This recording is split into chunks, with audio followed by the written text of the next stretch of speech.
de nuevo, ¿sí? Comparto pantalla y vamos a ver ahora, ya comenzamos ahora sí con un tema de,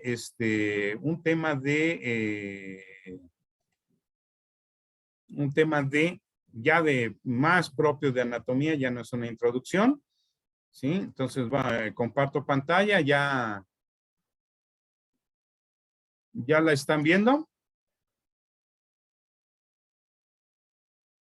Sí. Sí. Perfecto. Bueno, pues entonces vamos a hablar acerca de exoesqueleto, tegumento o piel.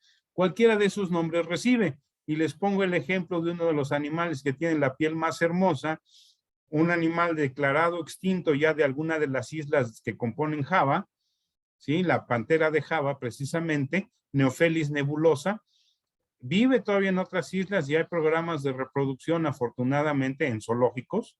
Por eso siempre estoy en contra de lo que dicen los animal lovers, ¿no? De que, ay, no, los animaleros, ay, no, que los zoológicos, cárceles, y no, no es una cárcel, es un centro de investigación.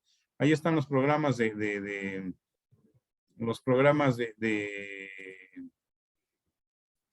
reproducción de estos animales, ¿no? De hecho, por algo se recuperó el lobo mexicano, gracias a los programas de los zoológicos, y entre ellos el zoológico Chapultepec, créanlo o no. Pasamos de tener una población de 25 lobos mexicanos, ahorita ya son más de 150. Incluso ya se están dando liberación, ¿no? Entonces, bueno, vamos a hablar de piel. Generalmente, cuando hablamos de exoesqueleto, lo primero que nos viene a la mente, pues es el exoesqueleto de los invertebrados y sobre todo de los artrópodos, ¿no? Que es un exoesqueleto muy duro. Ustedes recuerden cómo truena una cucaracha cuando la aplastan, ¿no? Entonces tenemos el exoesqueleto de una mantis, de una langosta mantis, de don cangrejo, de plancton. Plancton pues, también es un crustáceo, ¿sí? Y aquí tendríamos un corte de cómo se vería ese exoesqueleto de un cangrejo, ¿sí? Sin embargo,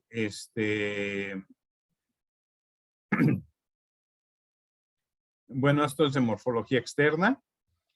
Sin embargo, en los vertebrados vamos a tener algo diferente. Tanto la morfología externa como muchas otras cosas cambian, a diferencia de los invertebrados, ¿sí?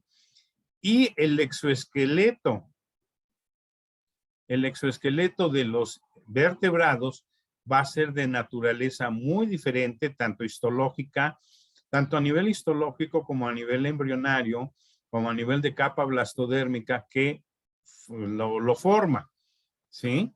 Entonces vamos a tener escamas en los peces, vamos a tener una piel mucosa en los anfibios, escamas de otro tipo en los, ahorita vamos a ver a qué me refiero. En los reptiles, por ejemplo, estas son escamas en forma de cuenta de los monstruos de Gila y los celodermas, plumas y pelo. Evidentemente que de todos estos, pues los que dan más que ganas de acariciar, pues son los emplumados o los peluditos, ¿no? O sea, acariciar esta cosa, pues solamente las tías de Bart Simpson. Entonces, eso es el exoesqueleto en estos organismos, en los vertebrados. ¿Qué características tiene? ¿Qué características tiene este exoesqueleto? Muy sencillo. El tegumento es un revestimiento epitelial. ¿De qué sirve? Sirve de protección a agentes extraños al interior del organismo. Sensorial. Por cierto, acabo de compartir también en el sitio, en el Facebook de la materia, en el Facebook, que ganaron el premio Nobel unos médicos que descubrieron cómo funcionan precisamente algunos de los puntos sensoriales de la piel, el de calor y el de presión, acaban de ganar el premio Nobel. Entonces, incluso, creo que por ahí le puse, o ese nada más se lo puse en mi Facebook personal, que se ganó un premio Nobel con un tema propio de la anatomía, ¿no? Que es la parte sensorial. Entonces, en este tegumento, en esta piel, se localizan células sensoriales especializadas en captar estímulos. Regulación térmica. Participa en la regulación de la temperatura del ser vivo. Ahora, esto solo sobre todo en los endotermos, aunque en los ectotermos también. Las iguanas marinas de las que les hablaba hace un rato son precisamente de piel negra. Y entonces el negro es un color que absorbe mucho calor, entonces se calientan rapidísimo para poder seguir buceando. Regulación hídrica, evita la pérdida excesiva de líquidos corporales a través de la deshidratación. Regulación osmótica, se puede dar intercambio de iones y agua. Sudamos, ¿no? ¿Y qué sabor tiene el sudor? El sudor tiene un sabor salado. Entonces estamos teniendo una regulación osmótica a través de él. Alimentación y excreción, también participa en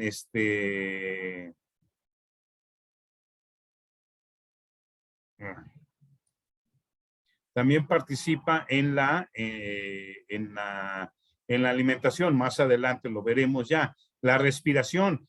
En algunos seres vivos, como ya les hemos platicado Abraham y yo, sobre todo en los anfibios, se da una respiración a través de la piel.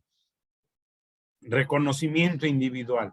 Gracias a la piel podemos reconocer a los distintos seres vivos. Hubo un programa de National Geographic que se llamaba Autopsia Animal, muy bueno, donde ya sea que fueran organismos que habían muerto en un zoológico o fueran organismos que sacrificaban y hacían la disección inmediatamente, ¿no? Murieron un tigre y un león al mismo tiempo en un zoológico en Estados Unidos. Hicieron la disección de los dos. Bueno, cuando quitaron la piel, solo porque te decían cuál era el león y cuál era el tigre, podía reconocerlos, porque ya a nivel de músculos, ya sin piel, no podía reconocer cuál era cuál. Entonces, reconocimiento individual. Esta piel se conforma de una epidermis, la capa más externa, la capa más, también que más va a soportar las abrasiones y el medio, que puede ser muy agresivo, y la dermis, que es un tejido mucho más delicado en ese sentido. Entonces, lo vamos a ir viendo poco a poco, ¿sí? ¿Se acuerdan cuando puse yo esta diapositiva en la introducción de los placodermos, que le puse, sus placas están formadas por huesos dérmicos, los huesos endocondrales están ausentes? O sea, las placas que conforman todo lo que es el caparazón cefálico y el caparazón escapular o las cinturas, el caparazón, el que tiene de este lado, ¿sí? El escapular o torácico que le llaman. A esto se refería. Son huesos que se forman a partir de la piel. Entonces la piel y algunos tendones también pueden llegar a formar huesos, ¿sí? Entonces, a esto se refería, a que son huesos dérmicos, o sea, huesos que se originaron en piel y se fueron osificando. Ya ahora que vean con Abraham creo que esa parte no la ven, la parte de osificación, no recuerdo si la ven o no la ven, pero si no la ven, conmigo vamos a tocar temas que de repente Abraham no toca en la parte de huesos, ¿sí? Porque tenemos dos tipos de osificaciones. Endocondral, es decir, aquellos huesos que primero son cartílago y luego son hueso, y la osificación dérmica o desmal, que es algún tejido, pueden ser tendones, puede ser piel, que se va osificando, ¿sí? Entonces, hay muchas glándulas mucosas y otras glándulas que producen muchas sustancias que protegen al organismo durante su estadio en la Tierra, ¿sí? Entonces, el exoesqueleto, si recordamos que estamos formados de 3 placas blastodérmicas, el exoesqueleto está formado de ectodermo. Aquí lo vemos: piel, epidermis, glándulas de la piel, pelo, plumas, escamas epidérmicas garras, cuernos. ¿Se acuerdan que ahorita que estamos hablando de las características de la piel, dijimos que servía para la alimentación? El epitelio bucal es piel. O sea, lo que está dentro de nuestra boca es piel. El esmalte de los dientes también pertenece al exoesqueleto y también pudiéramos considerarlo como parte de la piel. Las glándulas orales, ¿sí? Y bueno, ya el sistema nervioso y la médula de la glándula adrenal. Esto ya no es de un tema que nos toque ahorita. Pero todo lo demás sí. Por eso hablábamos de que la piel también sirve para alimentación. Este epitelio bucal, ¿qué sucede cuando te lo muerdes? ¿Qué sucede cuando te muerdes accidentalmente? ¿Qué les pasa? Duele sangre. Sangra y luego queda una herida, ¿no? Lo que le llaman un afta o una herida y que arde un montón, ¿no? Entonces tienes que ponerte alguna sustancia o los salvajes como yo me pongo un grano de sal, de sal de grano, me pongo un grano de sal, arde hasta el demonio, ves a la Virgen hablándote en esperanto, pero después se quita muy fácil, muy rápidamente. Te están lastimando la piel, ¿sí? Entonces, pertenece al ectodermo. De la parte del exoesqueleto al que pertenece es al ectodermo. Entonces ya lo estamos aquí viendo en el inciso A y el inciso B, todo lo que tiene que ver con la piel. ¿De acuerdo? Bien. Recuerden, ahorita vamos a ver generalidades y luego vamos a ver ya por grupo. Entonces, va a ser muy bueno que vayan anotando por grupo taxonómico, es decir, reptiles, arcosaurios o aves, mamíferos, anfibios, peces, etcétera, etcétera, que vayan anotando cuáles son las características de ello. Entonces, la piel se origina, ya vimos en el ectodermo, entonces en la parte más exterior está formada de una epidermis y una dermis. La epidermis sobre todo está diseñada para el resistir más las abrasiones y cualquier característica de la intemperie, ¿de acuerdo? O sea, del medio. De hecho, por ejemplo, sin que hayamos visto eso todavía, bueno, aquí es una muestra de cómo se vería ya en grande las capas que compondrían el epitelio de o la cubierta de un crustáceo, ¿sí? Y acá serían las de la piel, los distintos tipos de piel en algunos de los grupos de vertebrados. Entonces, como les decía, la piel va a generar también sustancias o estructuras que nos van a proteger del medio. Aquí la típica pregunta, ¿peces y reptiles tienen escamas? ¿Son iguales? No. No, muy bien. ¿Por qué? O sea, al menos hasta donde yo tengo entendido es cómo se acomodan, ¿no? A Por cómo se escala, acomodan, por la forma, pero además la piel, si lo vemos aquí en el esquemita, la epidermis de un pez no son las escamas, es la capa mucosa, lo babosito que tiene un pez. Si ustedes agarran un pez vivo, se va a sentir viscoso y les va a dejar las manos impregnadas de eso viscoso. Eso es su epidermis del pez. Las escamas son dérmicas, es decir, van abajo del epidermis. Primero va lo mucoso, ¿sí? Primero va esta capa mucosa, que es la epidermis, y luego la dermis, y entonces primero están cubiertas de esa capa mucosa. A diferencia de un reptil cuyas escamas ahí las escamas son epidérmicas, y por debajo de esas escamas tenemos la dermis. ¿De acuerdo? Esto yo se los hago muy patente cuando estamos en laboratorio, porque les saco yo animales y les saco yo peces, les digo, tóquenlos, toquen a los peces. Ya con el alcohol y los conservadores que se les ponen en la colección de animales 1, han perdido esa capa mucosa, han perdido esa epidermis. Entonces ya lo que podemos tocar es directamente la dermis, ¿sí?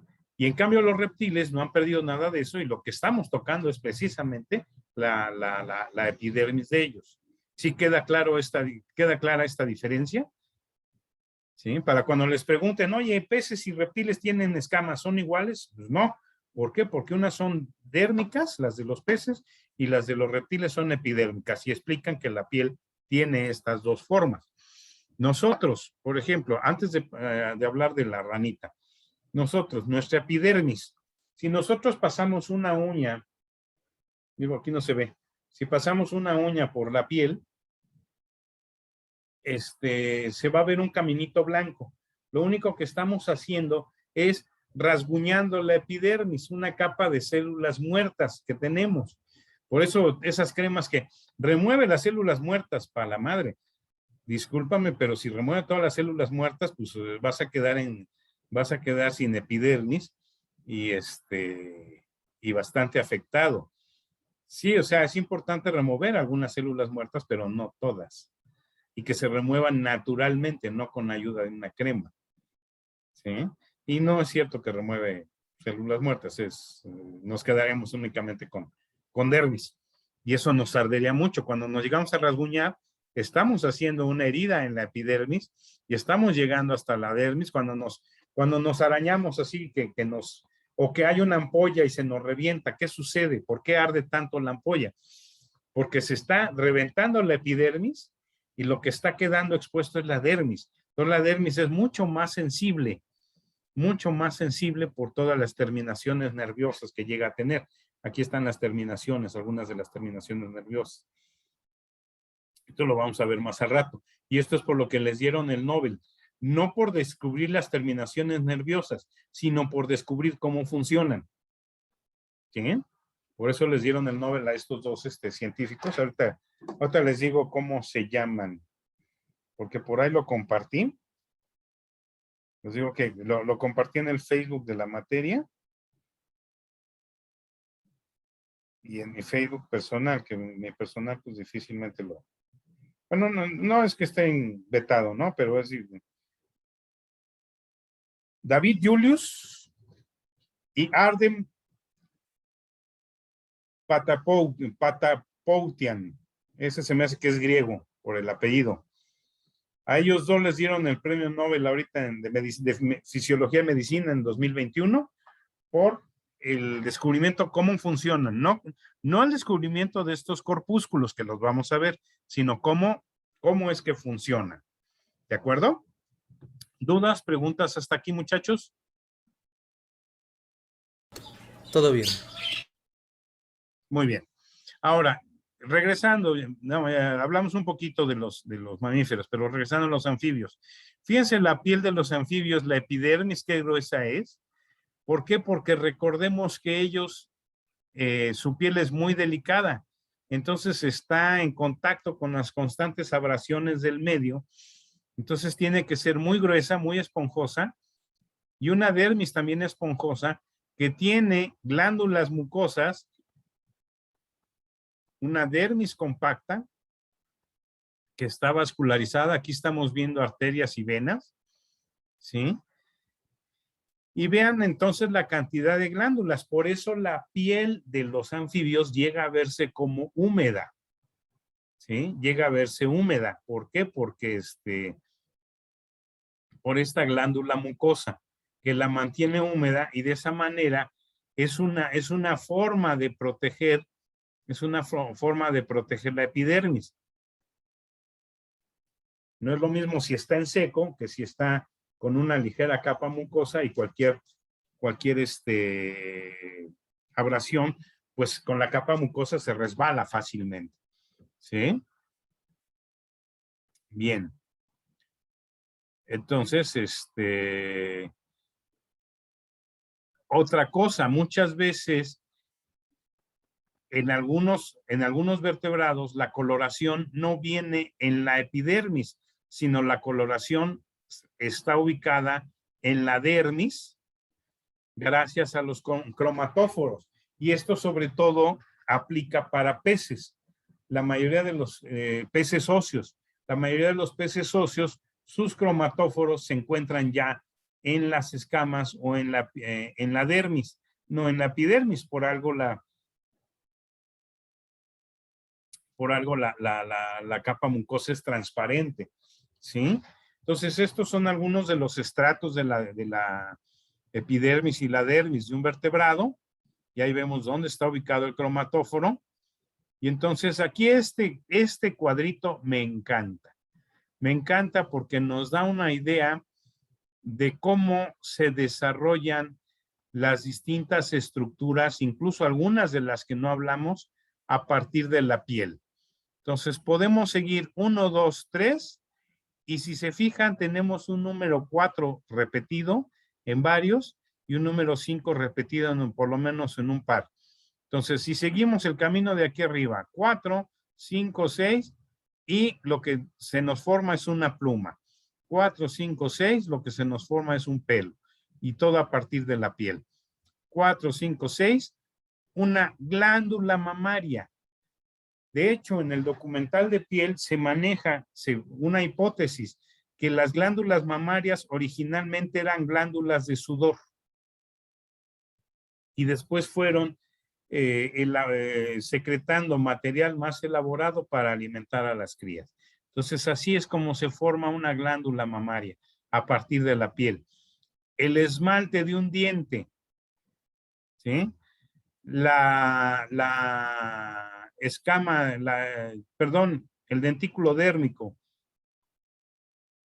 de un tiburón, una escama cosmoide y una escama ganoide. Y acá, escamas de tipo cicloide. Vamos a ver todo eso que es, no se me asusten. Pero es un esquema que me gusta mucho porque nos muestra que a partir de un tejido indiferenciado, en todo lo que se puede llegar a diferenciar, ¿sí? Y todo esto son derivados. Cada una de estas cosas que estamos viendo, cada una de estas estructuras que estamos viendo así como solitas, son derivados de la piel, ¿sí? Bien. Entonces, vamos a empezar ahora sí a ver por grupo cómo son las pieles de los distintos grupos de cordados y vertebrados.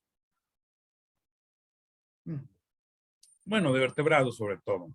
Agnatos. Piel muy resbalosa debido a la presencia de los poros de mucus. Aquí están los poros de mucus. Aquí vemos cómo está cubierto como de arena, pero vemos que la arena no está, si se dan cuenta, no la vemos como exactamente encima del animal, sino que está como atrapada en un medio. Pues no es otra cosa más que mucus. Le confiere mucha facilidad para penetrar la carne de cadáveres, impide que se infecte. Biomecánicamente hablando, le permite deslizarse fácilmente en varias oquedades. Entonces, fíjense la cantidad de piel, de epidermis, de mucus que genera un mixínido. Quiero que vean esta imagen, por algo se las puse. Fíjense la cantidad que, les digo que es capaz de llenar una cubeta de 20 litros en cosa de 5 o 6 minutos. ¿Sí? Una cubeta de 20 litros. Es una cantidad de mucus impresionante. Vean nada más. Lo está jalando la muchacha y no le está pasando nada al animal. ¿Eh? Realmente no lo está, ahora sí que no lo está despellejando, ¿no?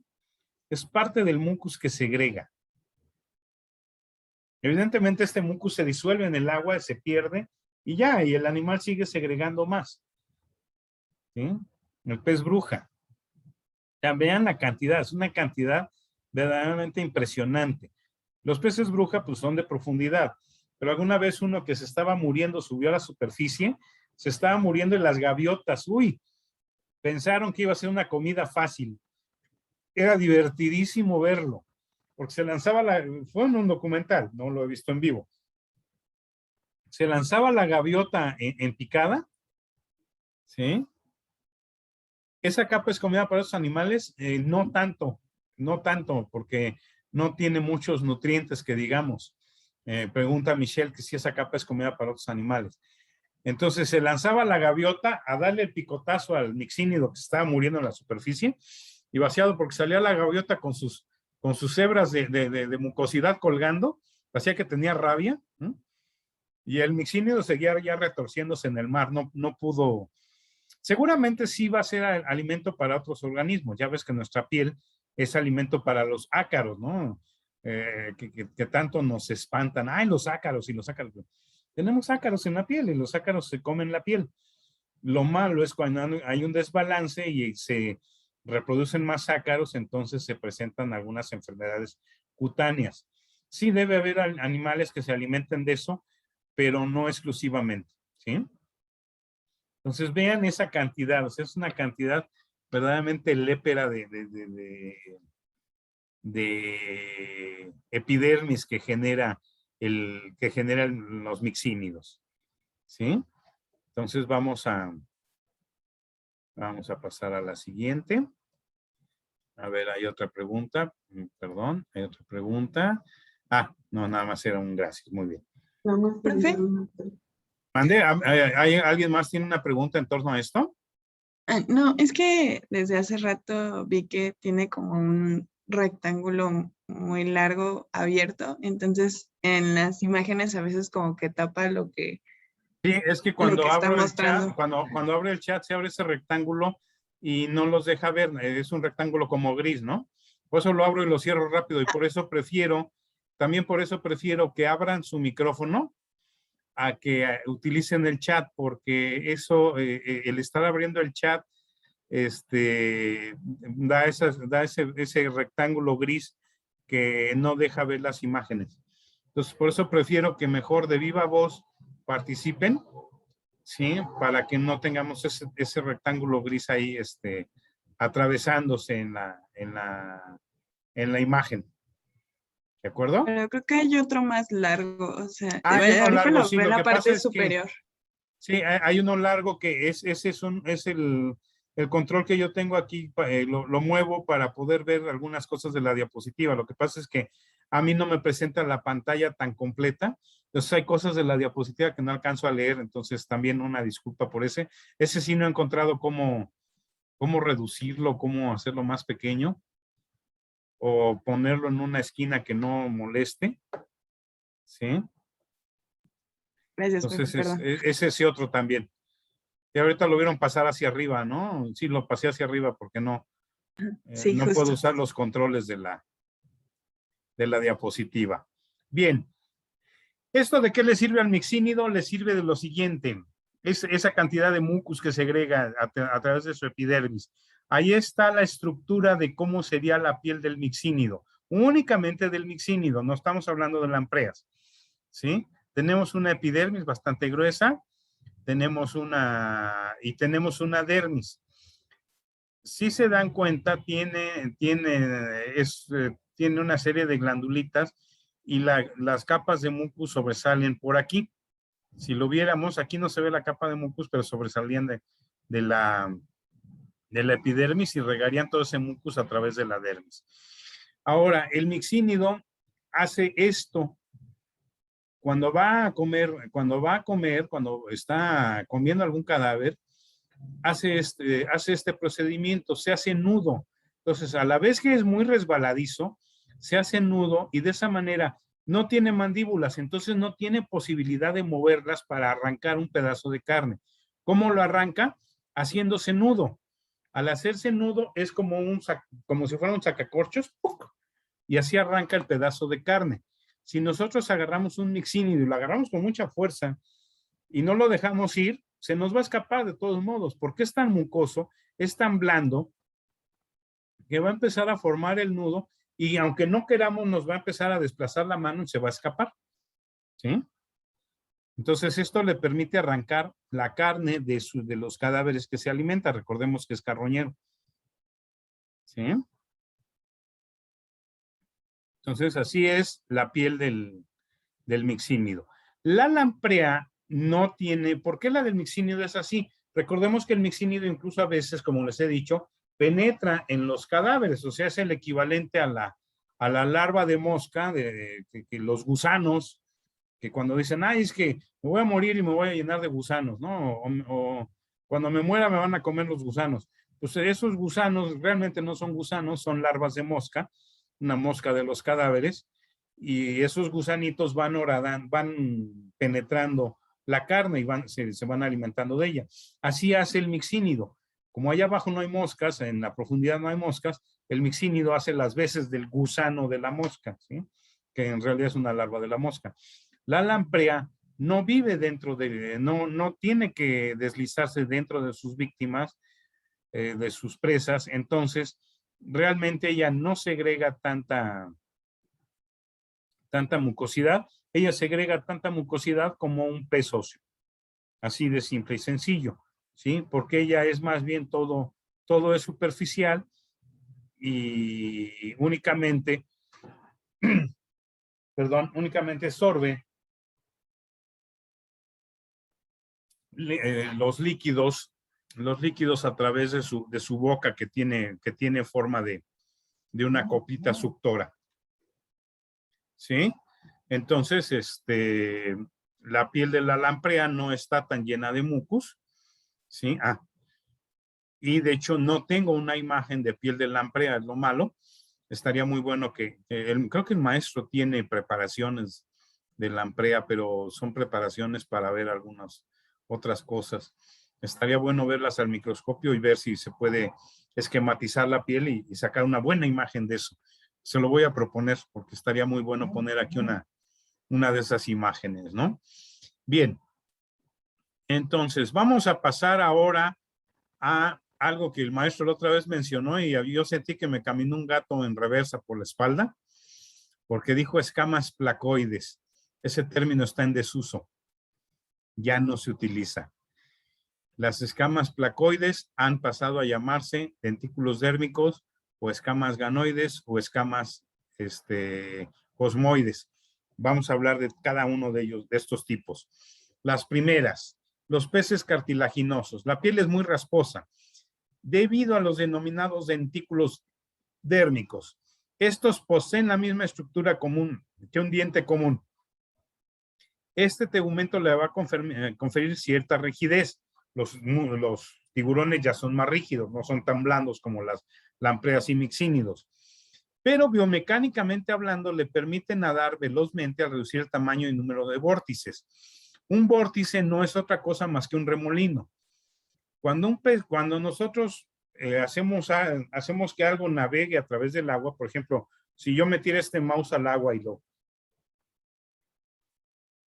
amarrara de tal forma que no tuviera que sostenerlo y lo hiciera yo navegar y pusiéramos colorante en el agua, lo que veríamos es que se va deslizando por aquí el agua, se va deslizando y acá se van a formar remolinos. Estos remolinos que se forman van frenando, van generando cierta fricción, aunque ya están al final, van generando cierta fricción, además de la fricción que se genera acá, van generando cierta fricción y van frenando, hacen que no sea eficiente el desplazamiento en un fluido en el agua, por ejemplo, de este mouse. En cambio, los tiburones, así es como está su piel, así es como veríamos la piel, como la veríamos aumentada, y así es como la veríamos al microscopio electrónico. Ahí, en lugar de generarse los remolinos en la parte de atrás, los remolinos se generan entre dentículo dérmico y dentículo dérmico.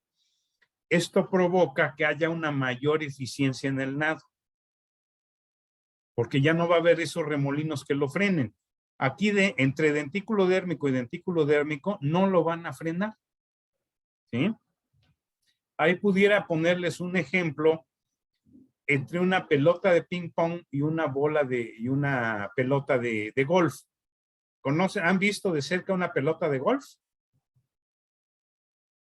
Sí. Además de que son más duras y más pesadas, y eso hace que vuelen más, la pelota de golf, ¿qué tiene en su superficie? Huecos. Huecos. Esos huecos hacen lo mismo que los dentículos dérmicos del tiburón, de tal manera que no solo es el peso, sino además esos huecos hacen vórtices que facilitan que la bola vuele más lejos. Si la bola de golf fuera tan lisa como la de ping pong, no volaría tan lejos y además el viento la desviaría constantemente. Esos vórtices provocarían que se desvíe constantemente. ¿Sí? Entonces, eso es lo notable de la piel de los tiburones. Es tan notable que ya inventaron un traje de baño con dentículos dérmicos, con algo parecido a dentículos dérmicos. Esa parte de la ciencia que se encarga de copiar lo que está en los animales y lo lleva hacia el ser humano para que lo emplee, se llama biomimética. ¿Sí? Entonces, esos trajes de baño, como con dentículos dérmicos, están hechos gracias a la biomimética. Ya se ha comprobado que se tiene un nado más eficiente. ¿Cuál es el problema? Sigue siendo el problema el costo.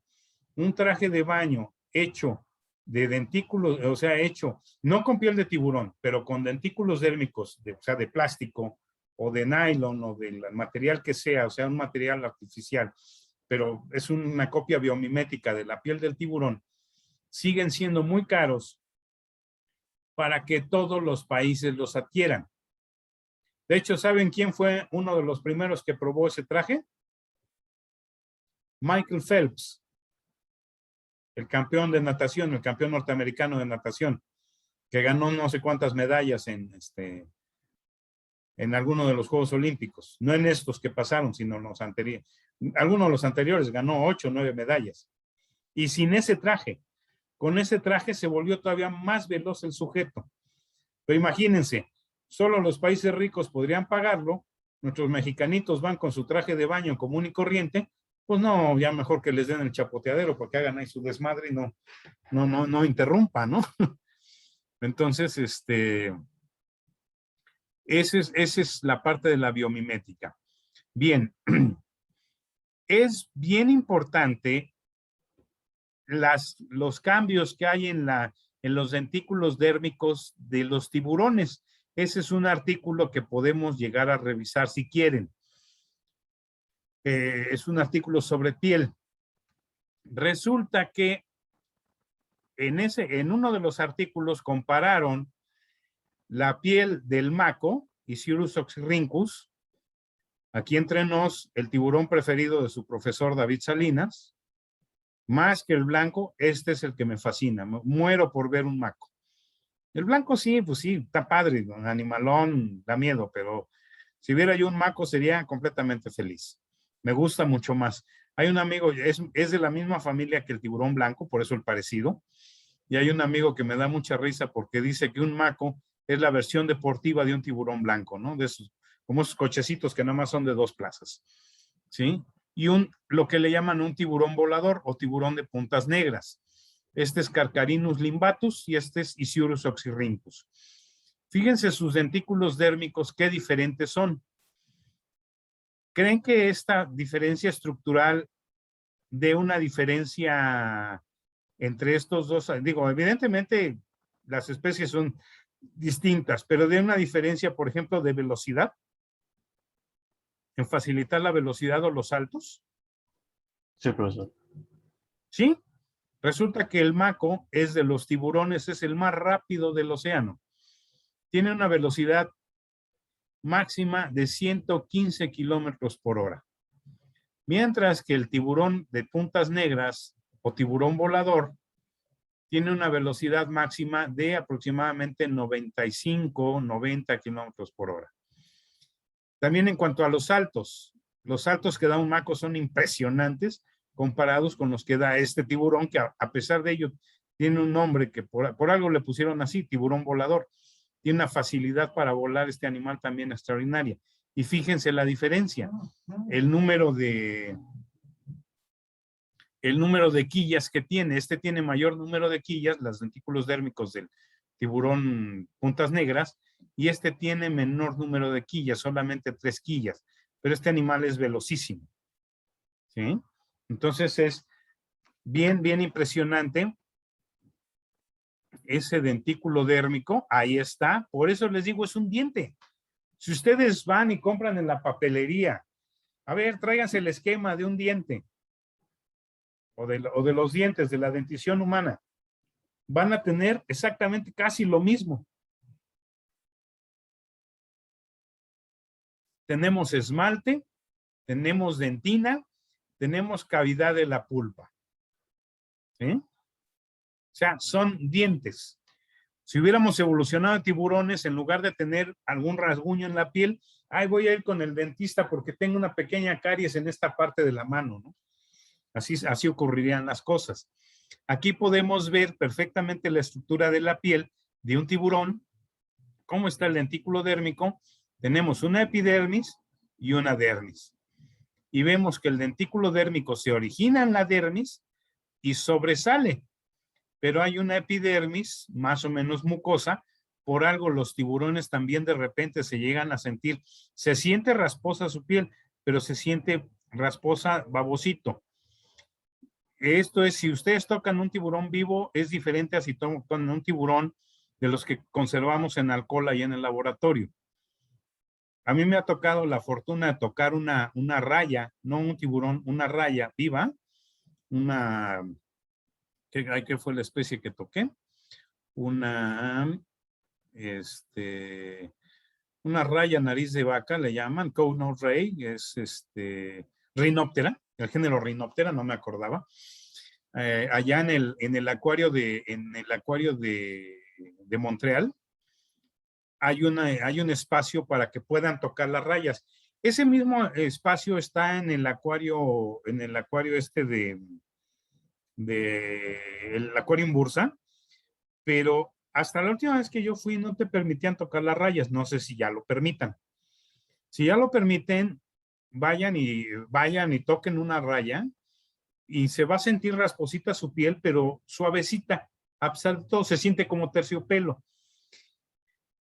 Cuando puedan y cuando volvamos a clases presenciales, los invito a que toquemos uno de los tiburones que están conservados en el laboratorio de Animales 1 y van a sentir mucho más rasposa la piel. ¿Por qué? Con el alcohol ya se perdió esta capa epidérmica y ya nada más quedó la dermis, ¿sí? Entonces queda más expuesto el dentículo dérmico. ¿Sí queda claro esto, muchachos? ¿Sí queda claro por qué digo que son dientes? ¿Sí? Profesor, solo una pregunta. Sí. Teóricamente, al ser dientes, entonces le dolería bastante al tiburón si se llega a perder una, ¿no?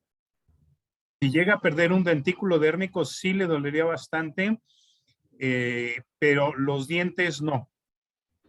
Curiosamente, los dientes... O sea, no, entiendo que esos dientes no, pero hablo como los del dentículos dentículo dérmicos. dérmico de la piel, sí, claro, le llega a doler bastante.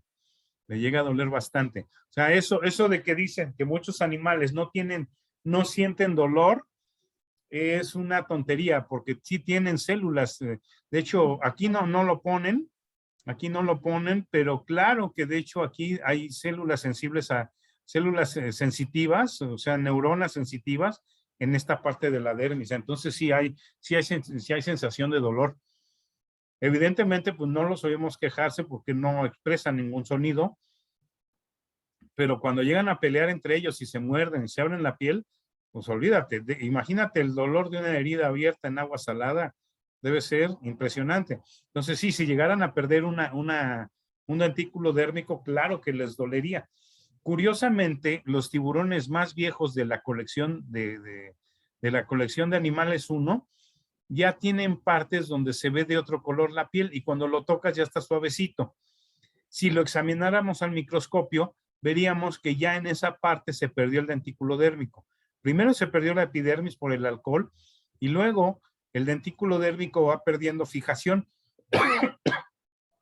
Perdón, entonces ya perdió dentículos dérmicos ahí ese.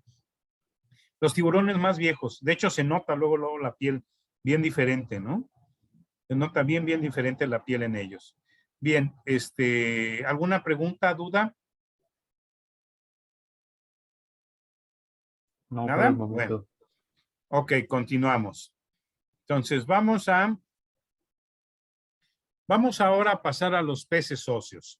Ya tenemos aquí, aquí todavía en la imagen aparece el tiburón, pero ya nos vamos a centrar nada más en los peces óseos. La piel, como ya habíamos dicho, es la capa mucosa. Las escamas son estructuras dérmicas. no epidérmicas, son dérmicas. Estas se encuentran imbricadas como las tejas de una casa. De hecho, algo les mencionó la vez pasada Abraham, ¿no? La epidermis posee algunas glándulas productoras de mucus. Evolutivamente hablando, las escamas de tipo cicloide son las más primitivas que las de tipo tenoide. Tenemos escamas de tipo ganoide, que son las del pejelagarto. Estas escamas de tipo ganoide tienen una proteína llamada ganoidina que hace las veces de un esmalte y hace que esta escama sea muy dura, pero es una escama primitiva.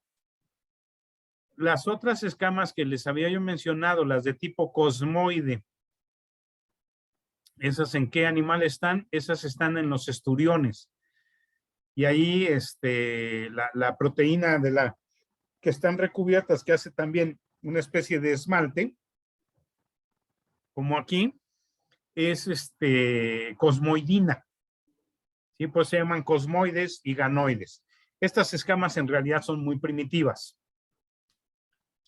Después continuamos a las escamas de tipo cicloide que tienen algunos peces y escamas de tipo tenoide. Se le llama tenoide porque tene es peine. Es el significado etimológico de peine. Si se dan cuenta, aquí tiene una serie de espinitas y parece una peineta, ¿sí? Cuando tocamos en el laboratorio a los peces, inmediatamente reconocemos cuáles son los que tienen escamas de tipo cicloide y cuáles los de escamas de tipo tenoide. Cuando tocas a los escamas de tipo cicloide, el pez se siente suavecito, ¿no? Lo estás tocando y se siente suavecito, suavecito, suavecito. Cuando tocas a los de tipo tenoide, lo tocas y se siente que se atora. Y si le haces para atrás, peor. Se atora peor, es como una lija, ¿sí? Como más o menos como la piel del tiburón. Esta capa mucosa que lo recubre les permite resbalar fácilmente en el agua. Entonces, ahora, no todos los peces, no significa que los peces primitivos, no siempre, el que haya escamas de tipo cicloide, no significa que los peces son primitivos. O sea, sí son las más primitivas. Si tiene todo el cuerpo con escamas cicloides, el pez es primitivo. Pero llega a ocurrir, y llega a ocurrir sobre todo en lenguados, que por ejemplo, los lenguados son estos peces que tienen los dos ojitos del mismo lado. Por ejemplo, en la parte que queda expuesta, se van a acostar así en el fondo. La parte que queda expuesta tienen escamas de tipo cicloide. Y la parte que queda tocando la arena, es decir, un material sumamente abrasivo, tienen escamas de tipo tenoide. Entonces, el lenguado es un pez muy evolucionado, pero conserva todavía los dos tipos de escamas. Otros peces, como por ejemplo la sardina, escamas de tipo cicloide, todas. Los salmones, escamas de tipo cicloide, todas. Eso significa que son primitivos. Los cíclidos, la mojarra, hablaron de las mojarras, la mojarra tilapia, escamas de tipo tenoide, todas, en todo su cuerpo. ¿Qué significa? Que la mojarra es más evolucionada que la trucha. ¿Sí?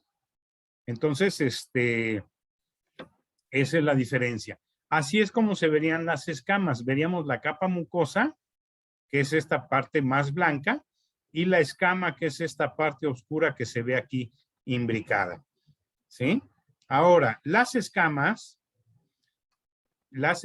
fíjense la parte que está embebida de la escama y la parte que está expuesta.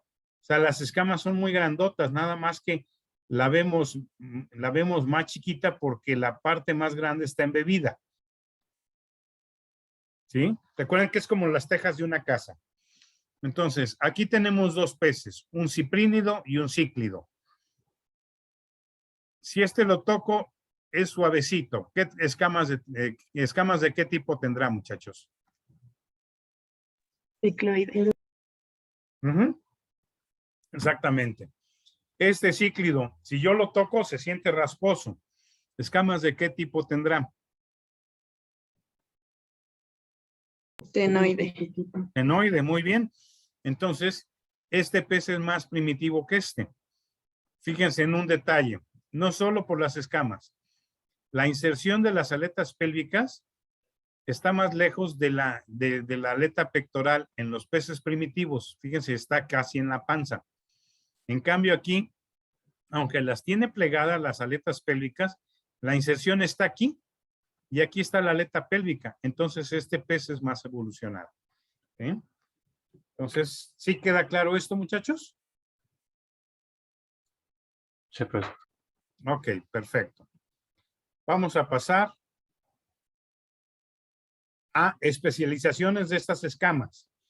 Puede ocurrir que pierdan las escamas y solo queden con piel, como en el caso de algunos bagres. Este es un bagre de algún río vietnamita. Vean el tamaño. ¿Sí? Y aquí la piel es desnuda, aquí no vamos a encontrar escamas. Por el contrario, las escamas pueden formar placas óseas, como en el caso de uno de estos peces limpiavidrios, este Plecostomus, que bueno, de hecho este no es el género Plecostomus, es para ser más correcto sería un loricárido, la familia es loricáridae, ¿sí? Las escamas son placas óseas muy duras, o este pez ballesta, que también las escamas forman placas óseas muy duras. Si tú pescas a uno de estos peces, no te sirve para nada, no te lo puedes comer, porque es muy duro. Este pez sí se puede comer, pero sobre todo se come en caldo, porque ya lo han liberado a diestra y siniestra en nuestro país, es un pez sudamericano. ¿Por qué tenía estas placas? Porque es vecino de la piraña. Si una piraña intenta morderlo, se va a tirar los dientes, seguro, porque es muy duro este pez. Sin embargo, aunque está perfectamente adaptado al Amazonas, ya se ha adaptado a otros ríos y ahora es plaga en nuestro país. Entonces ya hay hasta libros de recetas de cocina para preparar pez diablo, le llaman aquí en México. ¿Sí? Entonces esas son especializaciones de escamas. Otra, se vuelven también placas óseas, aunque un poco más flexibles, como una armadura, en un caballito de mar. Por eso, en algunos sitios que no tienen rigor científico, dicen estúpidamente que el caballito de mar tiene el esqueleto por fuera. No es cierto. Lo que tiene por fuera son las escamas, pero se han transformado en placas óseas y le confieren mucha rigidez, por eso es duro. Pero si lo viéramos, hiciéramos una disección cortando, con mucho trabajo, la verdad, porque sí es muy trabajoso, hiciéramos la disección de un caballito de mar, veríamos que por dentro tiene su columna vertebral, costillas, etcétera, etcétera, cráneo, etcétera, etcétera. ¿Sí?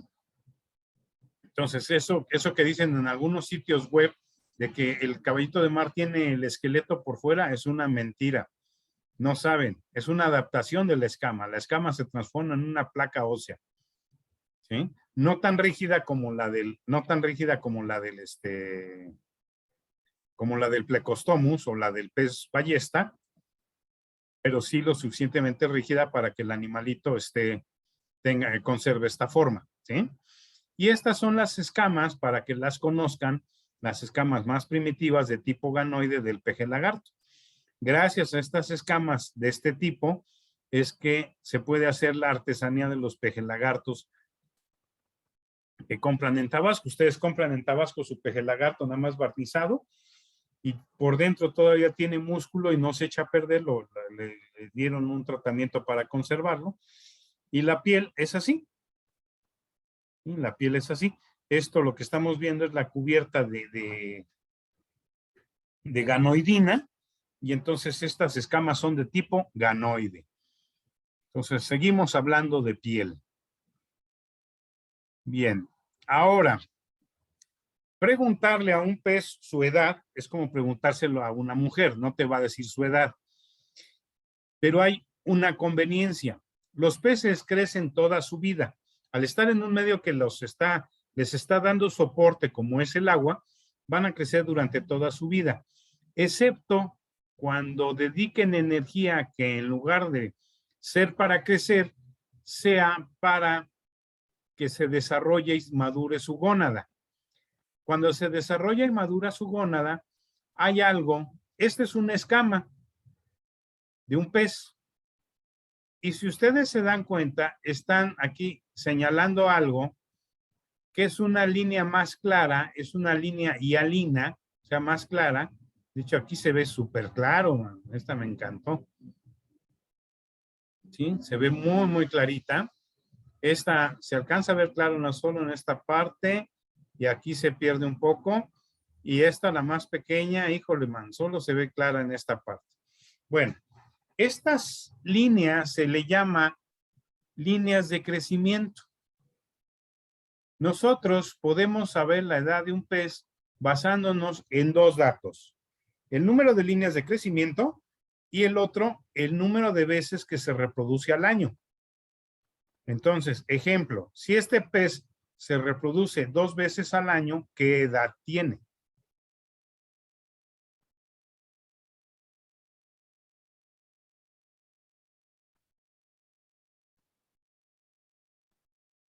Se reproduce 2 veces al año.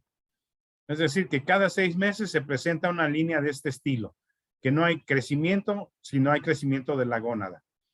El pez tiene 1 año y medio. ¿Para qué me sirve conocer la edad de un pez?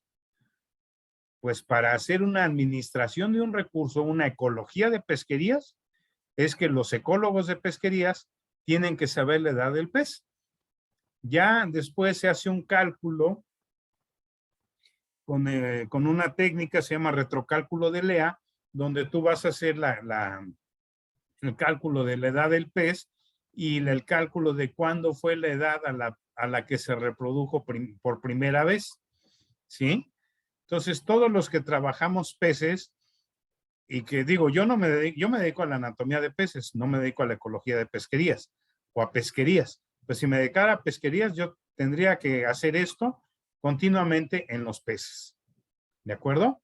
Bien, una vez más, pregunta en el chat. A 2 años, no, 1 año y medio. Si es cada 6 meses, es 6 meses, 1 año, otros 6 meses, entonces 1 año y medio. Si en cambio fuera anual su periodo de reproducción, ¿qué edad tendría? 3 años, ¿no? Porque sería 1 año, 2 años, 3 años. ¿De acuerdo? ¿Queda claro esto, muchachos? ¿Sí? Entonces vean que la piel de un pez es interesante para esto. Ahora, recientemente salieron una serie de artículos muy, muy buenos e interesantes y ya lo están usando, donde la piel de la mojarra tilapia la están usando para tratar quemaduras. Es decir, agarran una mojarra tilapia ya muerta, que esté fresca, le quitan la piel, la conservan y la ponen encima de la quemadura. Y es mucho más eficiente que los lienzos estos como de gasa que ponían. Porque como es piel, permite cierto intercambio de oxígeno y cierto intercambio con el medio e impide que se generen infecciones. Entonces se ven bien chistosos las personas que han tenido alguna quemadura con sus pedazos. Lo malo es que la mojarra tilapia pues no es muy grande, máximo alcanza 40 centímetros. Entonces se ven bien chistosos con sus pedacitos de piel de mojarra tilapia curando sus quemaduras. Entonces ahí vemos la utilidad de la piel de los peces óseos. ¿Sí? ¿Dudas, preguntas hasta aquí, muchachos? ¿Nada? Todo bien. Ok, perfecto. Bien. Continuamos. Entonces, así es como se ve. Así es como se ve la epidermis. Está llena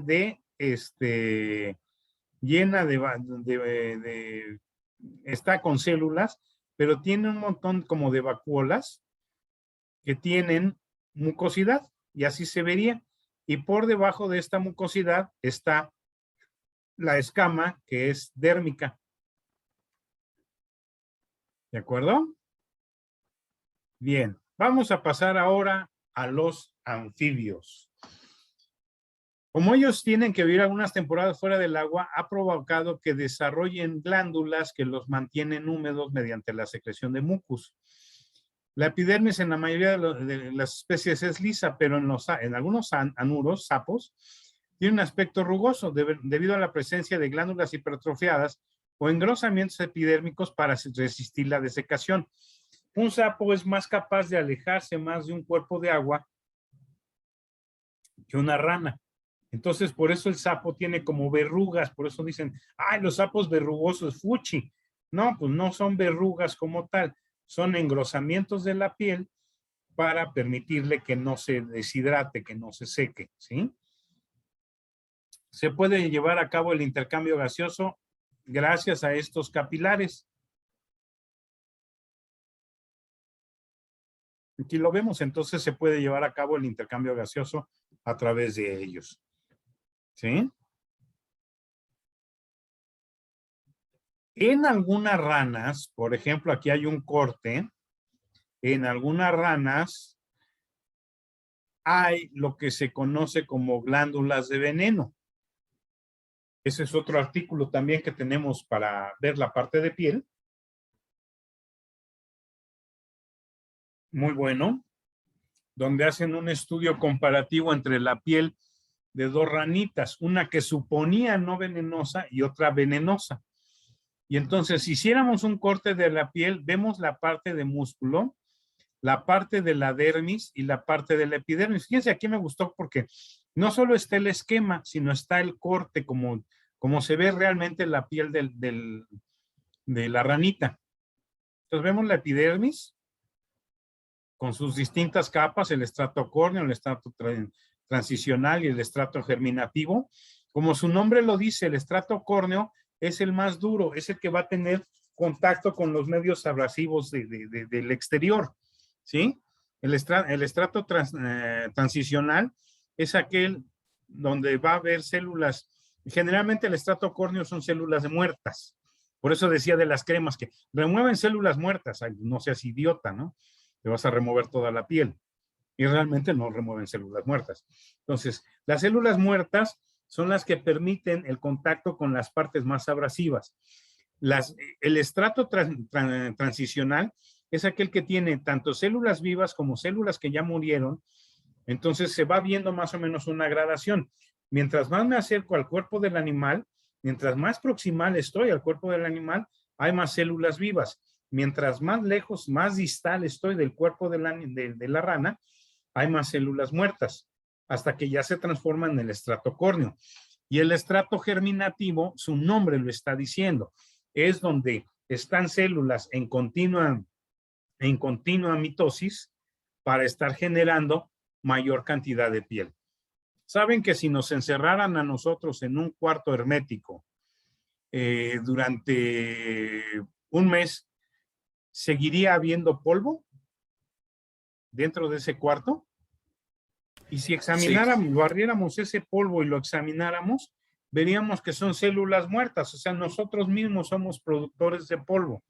Cuando sacudimos la cama que le está dando el sol y sacudimos la cama que la vamos a tender, vemos mucho polvito. Pues parte de ese polvo, si lo examináramos, alguna parte pues, sí puede ser tierrita de lo que entra de fuera, pero otra parte son células muertas de nosotros.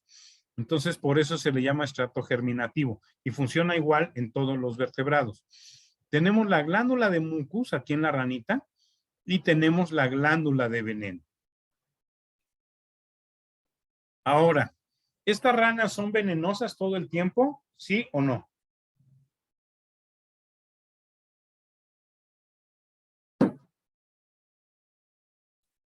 ¿O de qué depende el que sean venenosas? Más bien, sería la pregunta. ¿De qué depende que sean venenosas las ranas?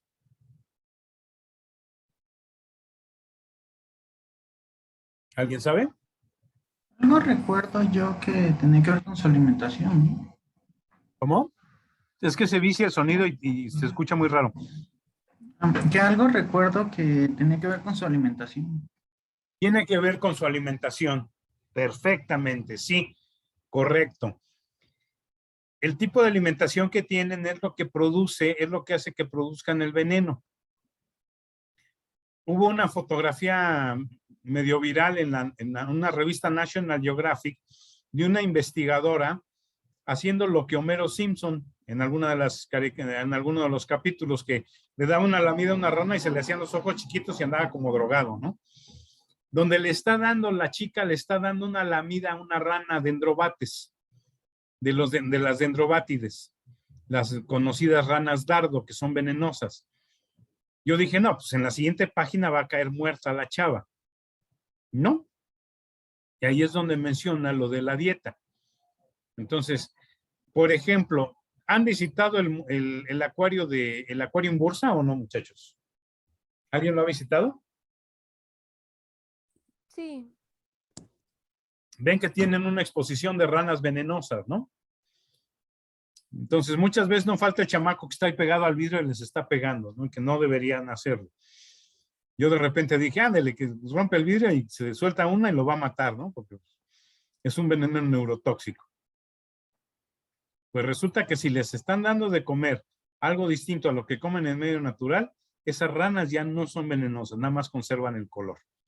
¿Sí? Entonces, muy bien. El veneno viene de la alimentación. De tal manera que si tú les das otro tipo de alimentación, esa rana pierde el veneno, más no la coloración. La coloración es una manera de advertirle a los enemigos, ¿sí? Es una manera de advertirle a los enemigos que es venenoso. Fíjense la piel aquí de los distintos, de estos anfibios, ¿no? Los caudata, ya, ahora sí ya.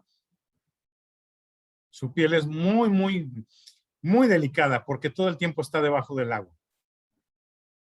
Esta está muy asociada al agua y entonces ya la piel, aunque sí también tiene periodos que permanece seca, entonces la piel, aunque tiene muchas glándulas mucosas, ya la piel la vemos un poco más rígida, más resistente que la del ajolote, ¿cierto?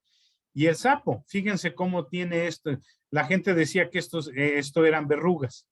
Entonces, fúchite. Y antes se decía, no, si tocabas un sapo te iban a salir verrugas, porque te las iba a contagiar. No es cierto, ¿no? Estos son engrosamientos de la piel que le permiten vivir más lejos de un cuerpo de agua que una rana. ¿De acuerdo? Entonces, vamos a pasar ahora a la piel de los reptiles. Aquí, según lo vimos, las escamas son epidérmicas, es decir, no son dérmicas como las de los peces. Aquí la escama es la epidermis y la dermis está por debajo. Pueden presentar distintas formas u ornamentaciones. Pueden ser planas, pueden ser en forma de cuenta, como es el caso de los monstruos de Gila o los Heloderma, los reptiles del género Heloderma, que son así como redonditas. Pueden ser carenadas, como el caso de las serpientes de cascabel. Aquí se ve muy claro, ¿no? Tiene su carena, es decir, esta línea en medio, que provoca que la serpiente se vea como rugosa, ¿sí?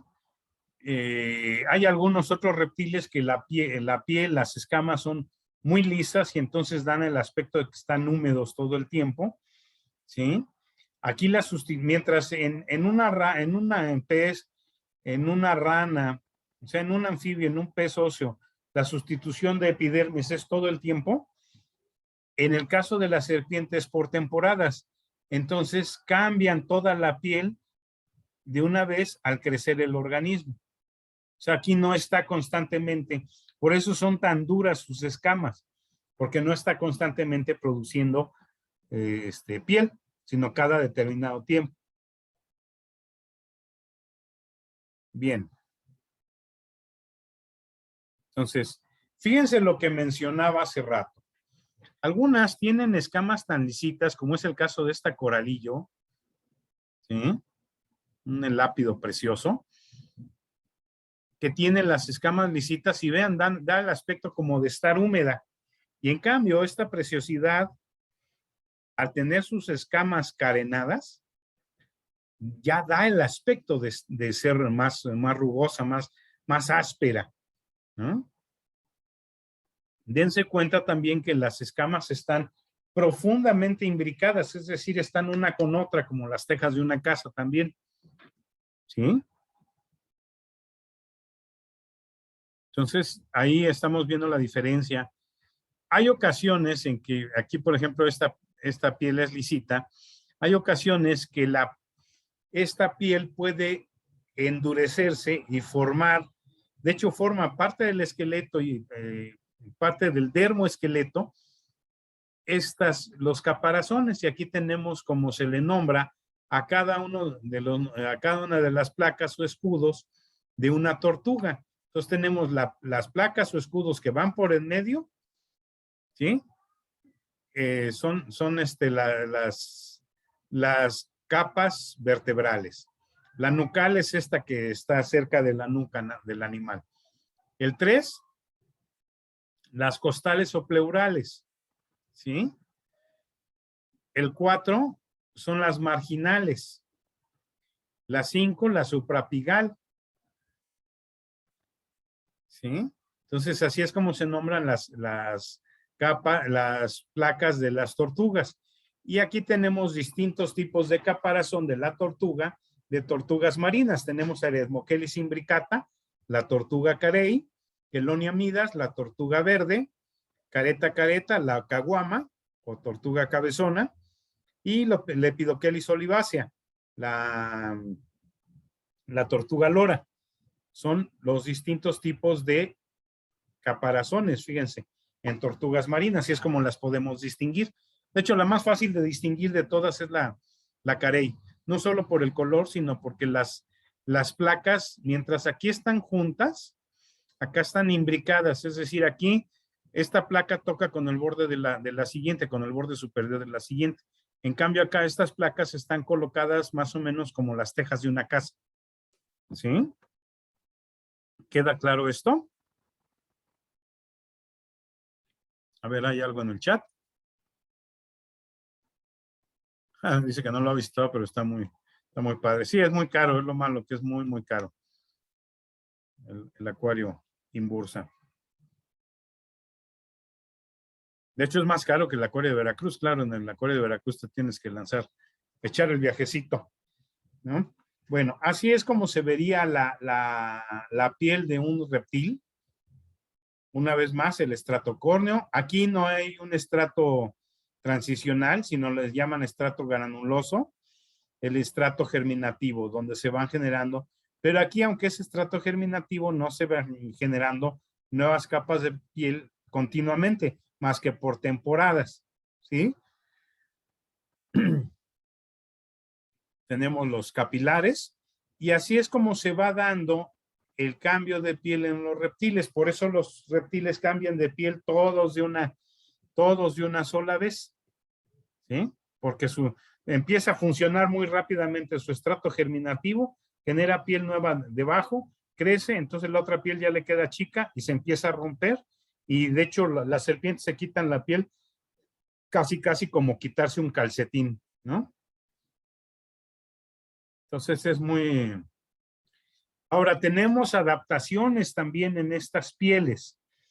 Estos dos reptiles, estos dos lagartos, de hecho el de arriba, en realidad más que lagarto es un iguánido, ¿sí? En el de arriba trabajó mi alumna, en el Phrynosoma. Viven en zonas muy similares, zonas semidesérticas. Bueno, de hecho en zona desértica, el Moloch. Este es australiano, vean la arena del desierto roja. Y el camaleón mexicano que le llaman, o lagarto cornudo, que es el nombre más correcto, ¿sí? O el llorasangre. ¿Sí saben por qué es llorasangre? Porque puede disparar sangre. Puede sacar sangre a través de los ojos, a través de los lagrimales. Pero al igual que las ranas, ya se ha hecho un estudio de la fisiología de esa sangre, porque en cuanto saca la sangre por los ojos, la avienta así de a chisguete, los posibles depredadores se van, ya no se lo comen, porque resulta que el animalito come hormigas, y todo el ácido fórmico de las hormigas que se come, lo pasa a esa sangre. Tiene una reserva de sangre especial aquí en los párpados, que está llena de ácido fórmico, entonces eso le da un sabor a demonios. Entonces cuando lo van a atacar, eyecta así su sangre, le cae al depredador, la prueba, dice, ay, puta, Si así sabe todo este bicho, mejor no me lo como, ¿no? Y se van, se desmoralizan y se van. Entonces, fíjense cómo ellos que tienen que protegerse de depredadores y de la desecación, sus escamas se han transformado en espinas. Aquí al lagarto cornudo, si tú le ves la panza son puras escamas suavecitas. Digo, no, pero para que lo voltees de panza a uno de estos está durísimo. Se defienden con todo para que no los voltees de panza. ¿Sí? Entonces, y en cambio por el dorso son durísimas las espinas del lagarto cornudo. El moloch nunca lo he tocado, pero la gente que lo conoce dice que es todavía más duro que este. Son más duras las espinas que las del lagarto cornudo. ¿Sí? Entonces, uno australiano y otro americano. Y ahí estamos viendo adaptaciones de las escamas de reptiles. ¿Sí? Ahora, otras adaptaciones. Fíjense que comparan este caparazón y toda la piel de esta tortuguita. Una tortuga de orejas rojas. Es Chrysemys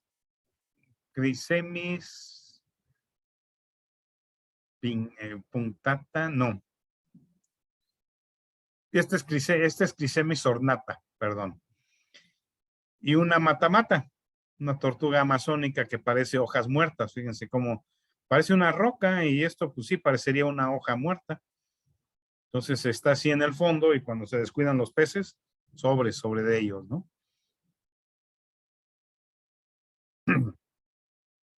En otras adaptaciones. Ah, bueno. Y la piel del cocodrilo. Fíjense los distintos tipos de escamas. Unas escamas con carena o con carina muy fuerte acá. Unas escamas más o menos circulares acá. Y tenemos unas escamas cuadrangulares en el vientre. Y después unos zapatos hechos de piel de cocodrilo. Los animal lovers podrán decir, ¡ay, salvaje, malvado! Pues les digo una cosa, las granjas peleteras de cocodrilo, o sea, una granja peletera es una granja que produce piel para hacer artículos de piel. Son las principales que fomentan la conservación del cocodrilo. ¿Por qué? Porque en esas granjas peleteras, de cada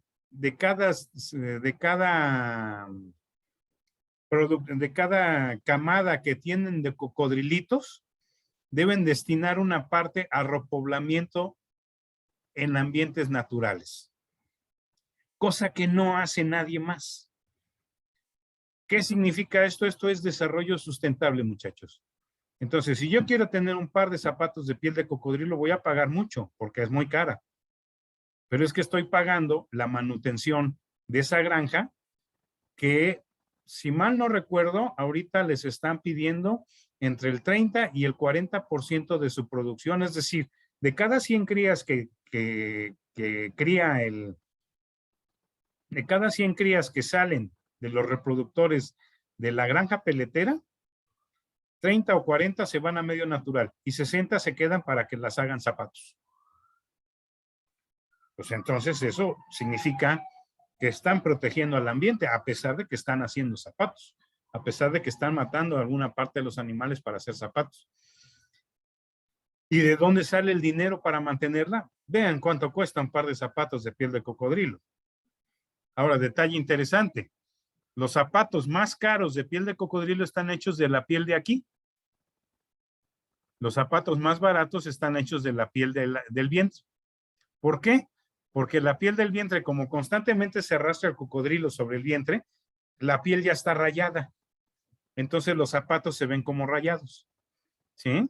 Entonces hasta en eso también hay si tú tienes mucho dinero, pues compras unos zapatos de piel de cocodrilo hechos de la piel de los costados. La del dorso no se usa. Está demasiado osificada y no se puede trabajar. Entonces se trabaja la piel de los costados y la piel del vientre. Si es de piel de vientre, los zapatos van a ser relativamente más baratos porque ya están rayados. Si es de la piel lateral, los zapatos van a ser muy caros porque no está rayada la piel. Estos son de piel lateral. ¿Sí? No se ve rayada la piel. Entonces, fíjense cómo son importantes estas granjas. Y cómo utilizamos la piel de algunos organismos. Bien, vamos a pasar a la parte más interesante y ya con Profesor. esta... Sí, Una pregunta, es que yo he visto algunos, así como accesorios que igual son de piel de algunos animales, pero hay unos que sí parecen como si fuera la parte de arriba del cocodrilo, que sí tienen como las esas como espinitas, por así decirlo, pero entonces Ujú. esos no son de cocodrilo, son de otra cosa o pudiera ser de cocodrilo, pero el problema de esa piel es que está tan endurecida que tienes que prácticamente lijarla con un esmeril, ni siquiera con una lija normal, con un esmeril. O sea, el esmeril es con una esmeriladora, de estas que tienen, que más que lija es una piedra, porque es muy dura. Sí, no dudo que hayan hecho zapatos de esa parte de la piel del cocodrilo, pero sí serían más difíciles de trabajar y por consecuencia, incluso yo aventuraría, como ya son más difíciles de trabajar, sería más caro. Sería más caro, ¿sí? Entonces, mucho más caro sería trabajar esa piel y hacer los zapatos. Además, quedarían muy rígidos. La piel, si te das cuenta, la piel va dando de sí. O sea, cuando tú te compras unos zapatos nuevos, ¿cómo los sientes? Los sientes todos duros, ¿no? Están todos rígidos, todos duros. Y en cambio, permítame tantito.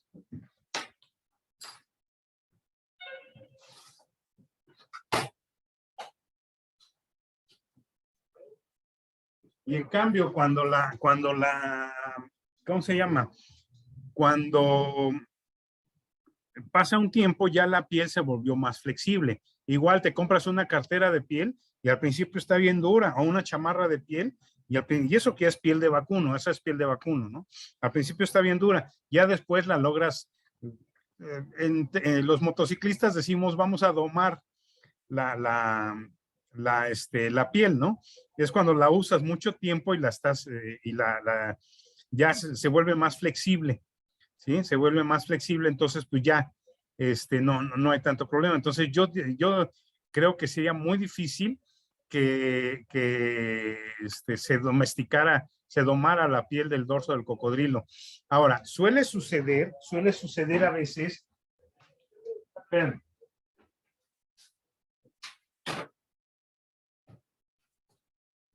suele suceder a veces que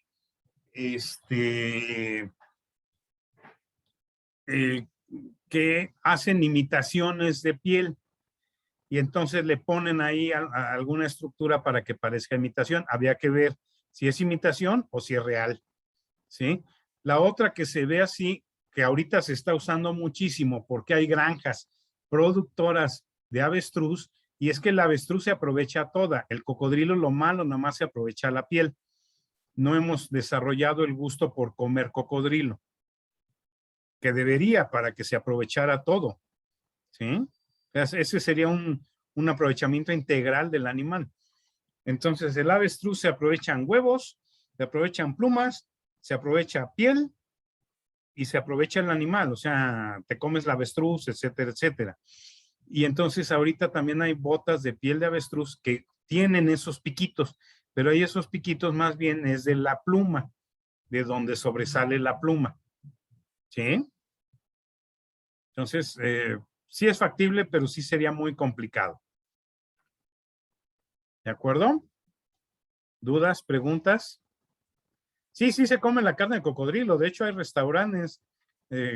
José nos está comentando que sí se come. Sí, sí se come, pero así que la veas en el mercado, no. O sea, hay restaurantes que son muy caros, se consideran restaurantes delicatessen, donde, por ejemplo, comes jabalí, pues es comer carne de cerdo, nada más que es un cerdo salvaje.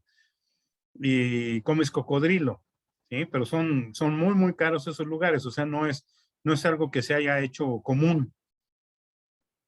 ¿Sí? O sea, no vas aquí a Walmart y, ay, mira, unos filetes de cocodrilo, no lo ves. Y debería, porque así es un aprovechamiento integral del animal, pero bueno, igual y sale muy caro, ¿no? Bien, Entonces vamos a pasar ahora a la piel de las aves. Y con esta terminamos ya. Las escamas han evolucionado a plumas. Las aves no tienen todo el cuerpo cubierto de plumas. Vamos a ver un esquemita más adelante, muy simpático. ¿Sí? Y en las extremidades posteriores o inferiores, dada la postura funcional, hay escamas. Según la parte del cuerpo donde se encuentra la pluma, va a ser de un tipo diferente. Entonces vamos a tener diferentes tipos de plumas.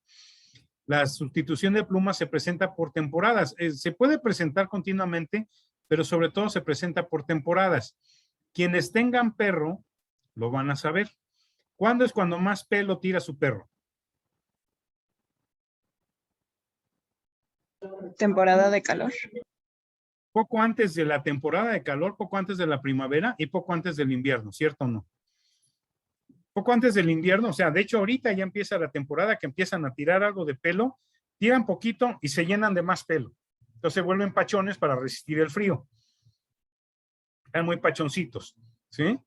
Y luego viene la temporada de calor y entonces todo ese pelo excedente, ¡prum!, lo tiran. Entonces es un tiradero de pelos. Bueno, con las aves ocurre lo mismo.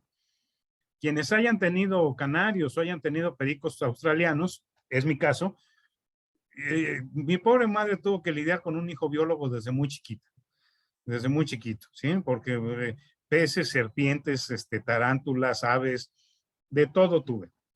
Entonces, cuando venía la época de frío, tiraban plumas, pero cuando más plumas tiraban, cuando venía la época de calor. Entonces, era un tiradero de plumas impresionante. Pero, sin embargo, sí sustituyen las plumas continuamente. Aquí su capa basal, la capa germinativa, funciona diferencialmente, es decir, claro que funciona cuando van a hacer el cambio total de plumas. Bueno, si es una xoloescuincle no va a tirar pelo, ¿no? Es que nos está diciendo por ahí Gustavo que su perro no tira pelo, no tira mucho. No, hay razas que no tiran mucho pelo. Pero, por ejemplo, pastor alemán, Akita, putz, tiran de pelo como un demonio. En cambio, por ejemplo, tengo una amiga que tiene unos Shih Tzu y el Shih Tzu casi no tira pelo. Digo, no he visto que tire muchos pelos, o sea, en cambio tiene su Shih Tzu y tiene su Akita y vas, ¿no? La Akita por estas temporadas se te pega tantito al cuerpo y ya te dejó así todo lleno de pelos. Bien, entonces, aunque se presenta por temporadas, si pierde una plumita, la va a regenerar, ¿sí? Biomecánicamente hablando, es diferente la forma de las plumas de las aves no voladoras a las de las voladoras. Vamos a ver más adelante eso. Bien. Esta sería una pluma de un ave voladora. Y las partes. ¿Qué le notan a esta pluma, muchachos? Quiero que sean observadores. ¿Qué le notan a esta pluma?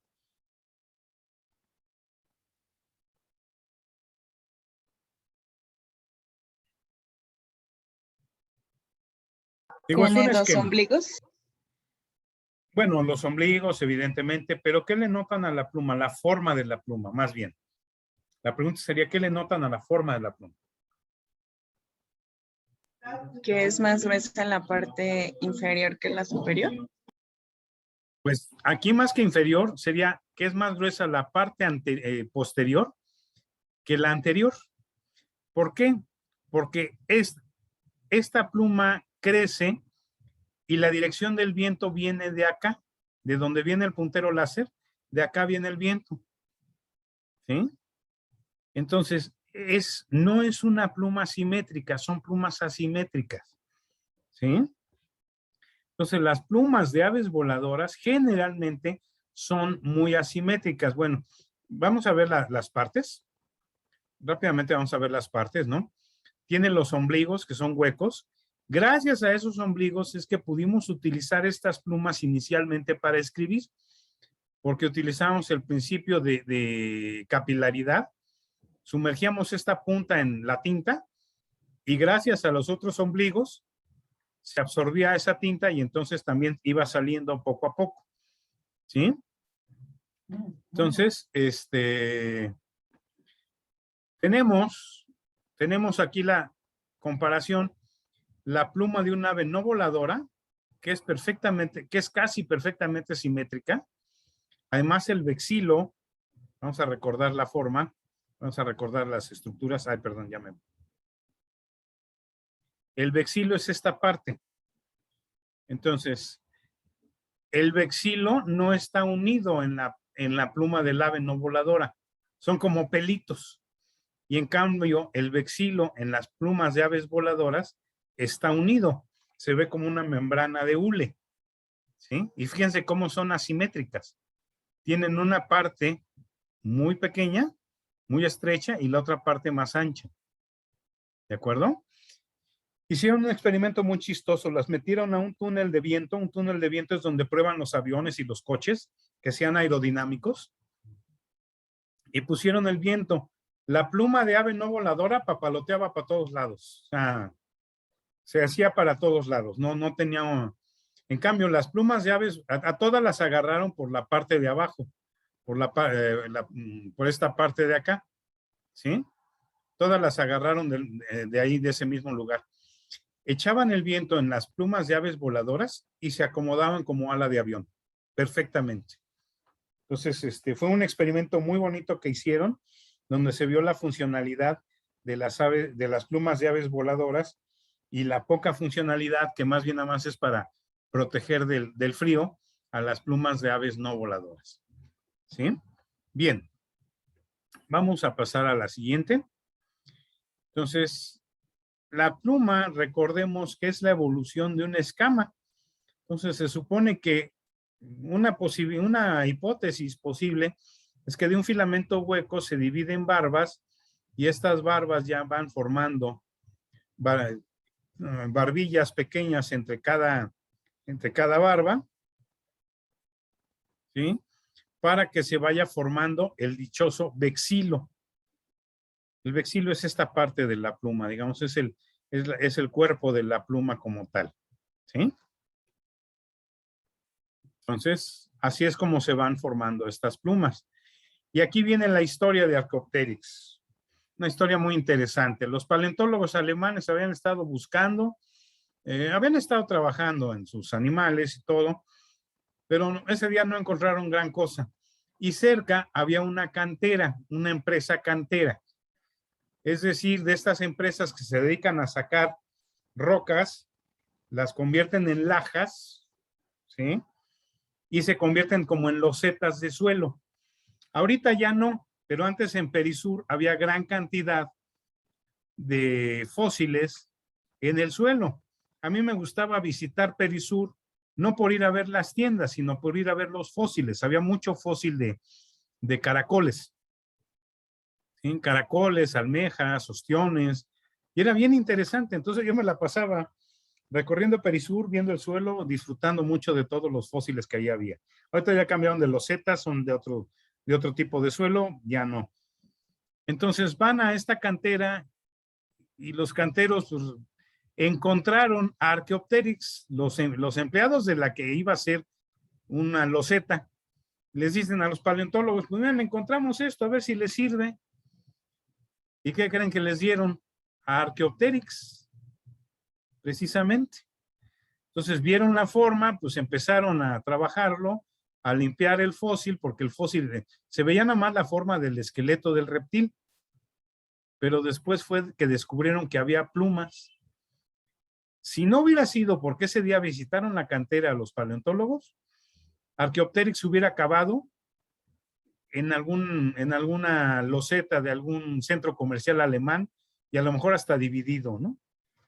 Entonces, gracias a que los visitaron, fue que encontraron Archaeopteryx y que se dieron cuenta de que los dinosaurios pudieron haber tenido plumas.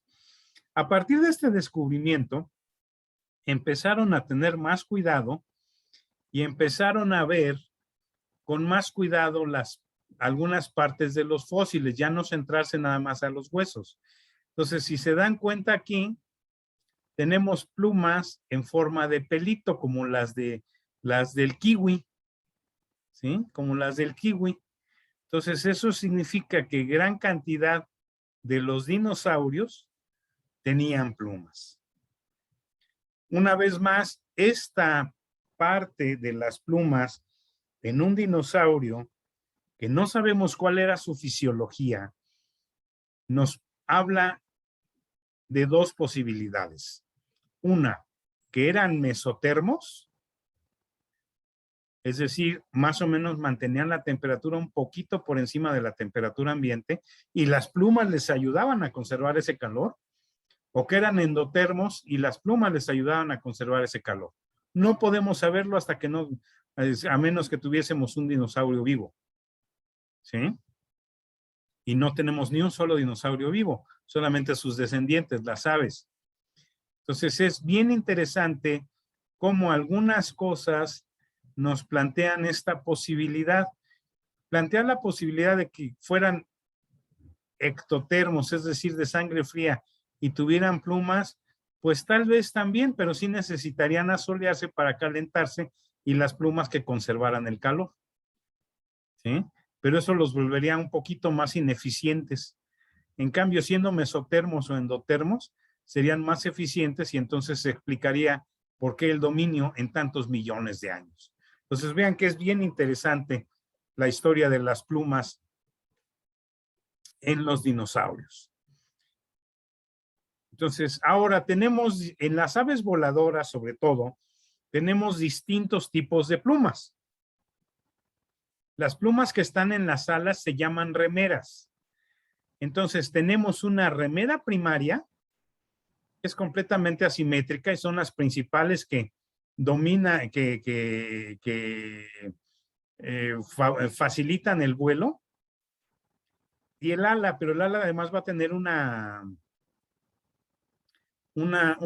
cubierta de plumas, y entonces que en cierta forma ayudan, pero ya menos.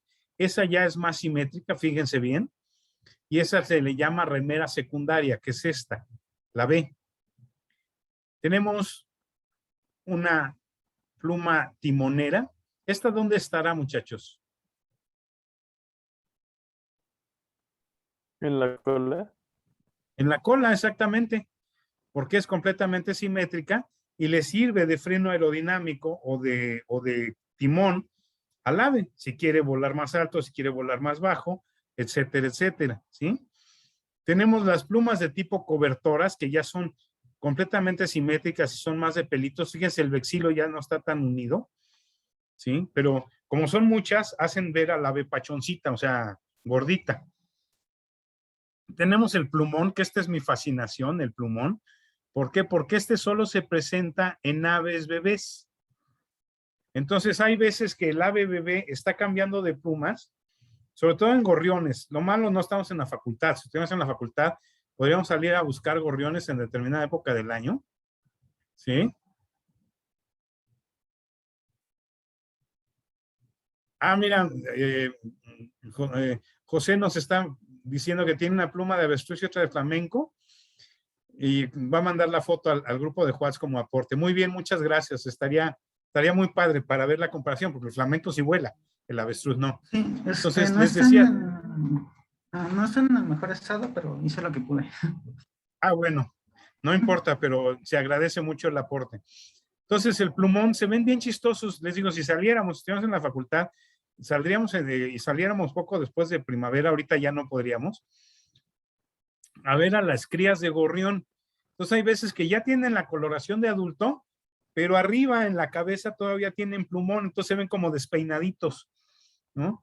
Entonces se ve más o menos como los adolescentes en la secundaria, que no les gusta peinarse, y andan así todos desplumados, todos desgreñados, y se ven chistosísimos, ¿no? Ese es el plumón. Por eso los pollitos que compramos en la feria o en el mercado como mascotas antes que lo vendían, se ven así como pachoncitos, a diferencia de la gallina, que se ve más, sí se ve gordita, pero no, las plumas no se ven tan, vamos, no es tan acariciable, ¿no? Entonces el plumón hace que se vea como acariciable el animalito. Y la filopluma, que son plumas con un filamento, y ya son plumas más bien ornamentales. Aquí quiero que vean algo que a mí me resulta muy, muy, muy, muy interesante. Bueno, aquí tendríamos la estructura de la pluma. Evidentemente, aquí voy a denunciar algo que sí es una salvajada y en lo cual ahí sí estoy de acuerdo con los grupos de animal lovers. Cuando compran ustedes una chamarra o una almohada de piel de pluma de ganso, quiero decirles que a los gansos no los matan, les arrancan las plumas. Y esto sí es una desgraciadez, porque si estamos viendo y estamos en lo correcto en este esquema, la pluma dentro de su estructura tiene vasos sanguíneos. Entonces, a la hora de arrancar la pluma, evidentemente le causa daño y le causa dolor al ave. Por algo ya esos chamarras de pluma de ganso y almohadas de pluma cada vez son menos populares. Y ahí sí estoy de acuerdo, porque cuando se les arrancan las plumas y los dejan así a que vuelvan a sacar plumas, o sea, no les sirve de nada matarlos. Entonces les arrancan las plumas y están causándoles dolor y un daño. ¿Por qué? Porque están dañando estos capilares, estos vasos sanguíneos que están corriendo por dentro de la pluma. ¿Sí? Entonces sí es una verdadera desgraciadez eso. Hay plumas que ya no... ¿Mandé? Perdone, cuando hacen la muda de las plumas, bueno, en ese caso, esas terminaciones nerviosas, ¿qué les pasa o sea, qué pasa? Se reabsorben momentáneamente, muy buena pregunta.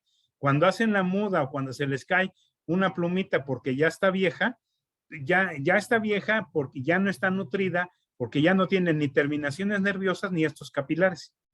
Entonces cede ya todo el cálamo, es decir, la parte del centro de la pluma está vacío y entonces ya incluso se vuelve una pluma muy frágil y por eso se desprende y por eso cambian de plumas. Todo esto se reabsorbe y luego vuelve a formarse.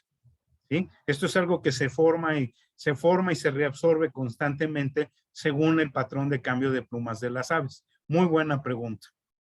¿Sí? Gracias, profe. Entonces, ahí sí no ocurre eso. Ahí sí no les duele el cambio de plumas. Ya nomás es como nuestros cabellos. También nuestro cabello, cuando ya la raíz está muy deteriorada y ya el cabello está más muerto que vivo, es cuando se nos cae el cabello. ¿Sí? Y no lo sentimos. En cambio, pídele a alguien que te arranque un cabello y, híjole, sí lo sientes, ¿no? Entonces, lo mismo ocurre con las aves. ¿Sí? Lo mismo ocurre con las aves. Entonces, vamos a pasar a un siguiente esquema.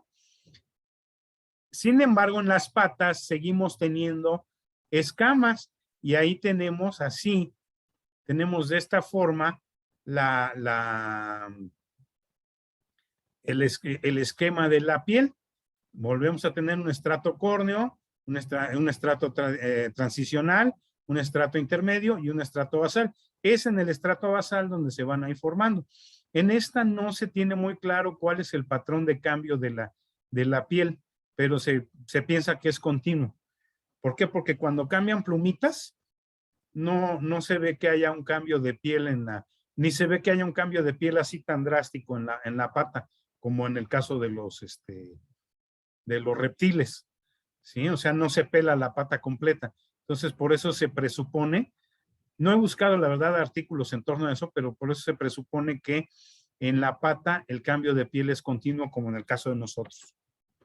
¿Sí? Continuo. Entonces, por eso ocurre así.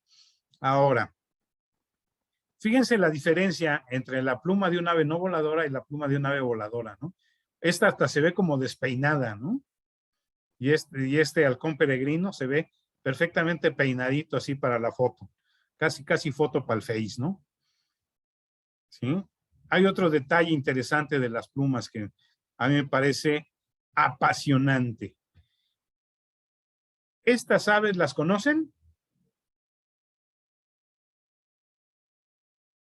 Las he visto, pero no las conozco. Bueno, en vivo no las conocemos, Son aves pero del las paraíso, hemos ¿no? visto en documentales, el ave del paraíso, las aves del paraíso. Hay una gran diversidad de especies del ave del paraíso y estas aves no cantan.